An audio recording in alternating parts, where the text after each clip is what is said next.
Hamınıza salam. Gəlin bir anlıq düşünəyim. Hər gün bəlkə də 100 dəfə bilirəm sözünü işlədirik. Amma bir şey bilməyi əslində nə deməkdir? Yəni, həqiqətən də nə deməkdir? Gəlin bu çox sadə görünən, amma əslində çox dərin bir sualın içinə baş vuraq. Sadə sual kimi görünür, elə deyilmi? Məsələn, mən bilirəm ki, səma mavidir. Siz də bilirsiniz ki, indi bu izahı dinləyirsiniz. Amma dayanın bir dəqiqə. Bu bilmək hissini, əsl, möhkəm biliyə çevirən şey nədir? Bilirsiniz, bu sual var ha, əsrlərdir ki, ən böyük filosofların beynini məşğul edib. Yaxşı, gəlin səyahətimizə başlayaq. İlk dayanacağımız isə bu suala verilən ən klassik, ən ənənəvi cavabdır. Buna belə deyək, biliyin təməl resepti kimi də baxa bilərik. Filosoflar buna əsaslandırılmış həqiqi inam modeli deyirlər. Gəlin açaq. 3 sadə, amma çox vacib şərt var. Birincisi, bildiyiniz şey həqiqət olmalıdır, məntiqlidir. İkincisi, siz ona inanmalısınız. Yəni, ürəkdən qəbul etməlisiniz ki, bu doğrudur. Və üçüncüsü, bax bura çox vacibdir, bu inancınızın bir əsası olmalıdır. Yəni, bu sadəcə bir təsadüf, bir təxmin ola bilməz. Möhkəm bir səbəbiniz olmalıdır.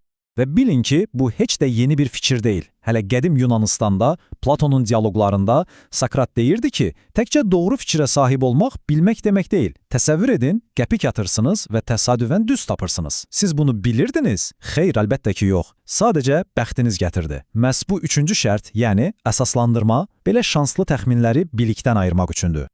Yaxşı, bir anlıq fəlsəfəni kənara qoyaq və daha konkret bir şeyə baxaq, insan inkişafının ən heyrətamiz anlarından birinə. Biz başqalarının da bizim kimi düşündüyünü, onların da öz beyinlərində bir dünya olduğunu necə anlayırıq? Bu qabiliyyət necə yaranır? Hər şey sosial idrak deyilən bir şeylə başlayır. Hələ körpəlikdən yavaş-yavaş anlayırıq ki, dünyada tək deyilik. Başqa insanların da öz fikirləri, öz istəkləri, öz hissləri var. Onlar bizdən fərqli düşünə bilərlər. Bu, bizim bütün sosial həyatımızın, bütün ünsiyyətimizin təməl daşıdır. Psixoloqlar buna möhtəşəm bir ad veriblər. Zəka nəzəriyyəsi. Əslində çox sadə bir ideyadır.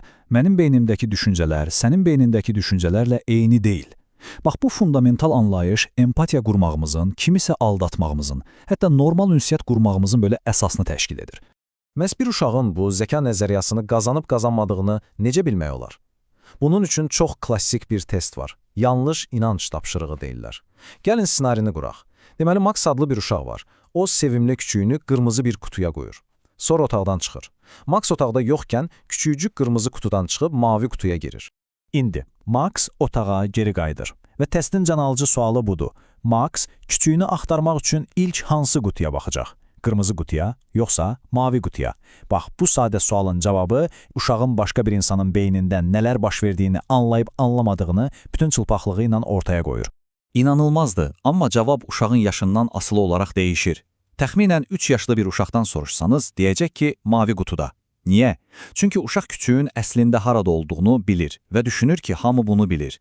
Amma təxminən 4 yaşında beyində sanki bir klik səsi gəlir. 4 yaşlı uşaq deyir ki, qırmızı qutuda. Çünki o artıq başa düşür. Max küçüyün yerini dəyişdiyini görmədi. Deməli, Max'ın beynində küçücük hələ də qırmızı qutudadır. Bu, inqilabi bir andır. Uşaq anlayır ki, kiminsə inancı reallıqdan fərqli, yəni yanlış ola bilər. Və hekayənin ən maraqlı yeri də burasıdır. Bu, sadəcə uşağın cavabındakı bir dəyişiklik deyil. Alimlər daha da irəli gediblər və bu böyük idrak sıçrayışının beyindəki fiziki izini, bir növ neyron imzasını tapıblar. Bir tədqiqatda alimlər uşaqların və böyüklərin beyninə xüsusi cihazlar qoşublar və onlara məhz bu cür inanc tapşırıqları veriblər. Məqsəd nə idi? Məqsəd başqasının inancı haqqında düşünərkən beyində hansı aktivliyin baş verdiyini, belə deyək, canlı yayımda görmək idi. Nəticələr isə heyrətamiz idi. Məlum oldu ki, testi keçən, yəni qırmızı qutu deyən uşaqların beynində xüsusi bir siqnal yaranır. Və bu siqnal böyüklərin beynində yaranan siqnalla tamamilə eynidir. Bəs testi keçə bilməyən, yəni mavi qutu deyən uşaqlarda, onlarda bu siqnaldan əsər əlamət yox idi. Bu, inanılmaz bir dəlildir ki, həmin o klik anı beyində həqiqətən də ölçülə bilən bir dəyişikliyi yaradır. Həmin o xüsusi siqnalın texniki adı da var. Gecikmiş yavaş dalğa. Bu dalğa beynin sol ön hissəsində, yəni prefrontal korteksdə yaranır. Bu da bizə göstərir ki, başqalarını anlamaq qabiliyyətimiz məhz beynimizin bu hissəsinin inkişafı ilə birbaşa bağlıdır. Yəni, anlamaq sadəcə fəlsəfi bir şey deyil, onun bioloji bir təməli var. Yaxşı, möhtəşəm. Uşağın beynində baş verən bu möcüzəni gördük, amma gəlin başladığımız yerə fəlsəfəyə qaydaq. Yadınızdadır o 3 şərtli modelimiz: həqiqət, inam və əsaslandırma. Sizcə bu biliyin mükəmməl reseptidir? Göründüyü qədər sadədirmi? Elə deyil. Çünki 1963-cü ildə Edmund Gettier adlı bir filosof cəmi 3 səhifəlik bir məqalə ilə bütün bu klassik anlayışı alt-üst etdi. Gettier dedi ki, bir dəqiqə dayanın. Sizin həm əsaslandırılmış, həm də doğru olan bir inancınız ola bilər, amma bu yenə də bilik olmaya bilər. Və bu, fəlsəfə tarixində Gettier problemi kimi tanındı. Gettierin nə demək istədiyini anlamaq üçün çox məşhur bir düşüncə təcrübəsi var. Ambarlar bölgəsi hekayəsi. Təsəvvür edin, Henry maşını ilə kənd yolunda gedir. Yolun kənarında gözəl ambarlar görür. Amma Henry'nin bilmədiyi bir şey var. Bu bölgə fırıldaqçılarla doludur və o ambarların demək olar ki, hamısı saxtadır. Yəni, sadəcə taxtadan düzəltilmiş ön fasadlar da arxaları bomboşdur. Henry pəncərədən boylanıb ambarlardan birinə baxır və düşünür ki, nə gözəl ambardır. İndi gəlin bir təsadüf yaradaq. Henry'nin baxdığı ambar bütün bu saxta ambarlar arasında olan yeganə həqiqi ambardır. Gəlin 3 şərtimizi yoxlayaq. Henry'nin inancı doğrudurmu? Bəli, bu həqiqətən də ambardır. İnancı əsaslıdırmı? Bəli, o öz gözləri ilə görür axı. Bütün şərtlər yerindədir. Amma sizdən soruşuram.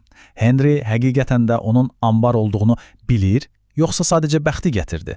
Çox güman ki, hamımız xeyr, bilmir deyərik. Çünki onun inancı tamamilə təsadüfən doğru çıxdı.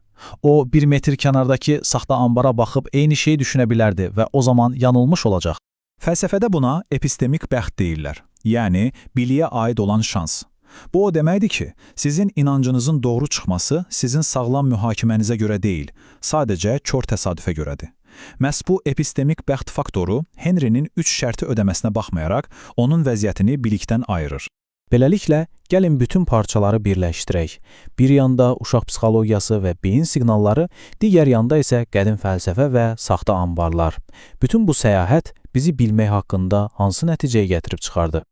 Gördük ki, bilmək qabiliyyətimiz təxminən 4 yaşında başqalarının yanlış inanca sahib ola biləcəyini anladığımız o böyük sıçrayışla başlayır. Hətta bu sıçrayışın beyində ölçülə bilən bir imzası olduğunu da öyrəndik. Amma hekayə burada bitmir.